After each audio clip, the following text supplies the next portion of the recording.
प्रभाग क्रमांक 4 मध्ये महाविकास आघाडीच्या उमेदवारांनी प्रचाराचा वेग वाढवला असून काँग्रेस पक्षाचे पुरस्कृत उमेदवार केदारनाथ म्हामाणे, शिवसेनेच्या प्रिया बसवंती, काँग्रेसच्या संघमित्रा चौधरी यांनी संयुक्तपणे प्रचाराची धडाकेबाज सुरुवात केली आहे.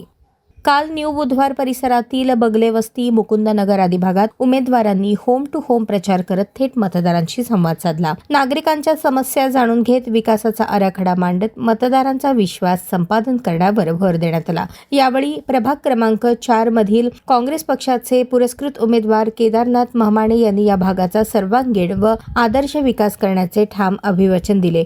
मूलभूत सुविधा, रस्ते, पाणी पुरवठा व स्वच्छतेस प्राधान्य देणार असल्याचे त्यांनी सांगितले. या प्रचार मोहिमेत महाविकास आघाडीचे पदाधिकारी तसेच प्रभागातील कार्यकर्ते मोठ्या संख्येने सहभागी झाले होते. प्रचाराला नागरिकांकडून सकारात्मक प्रतिसाद मिळत असून प्रभागात निवडणुकीची रंगत वाढत असल्याचे चित्र आहे.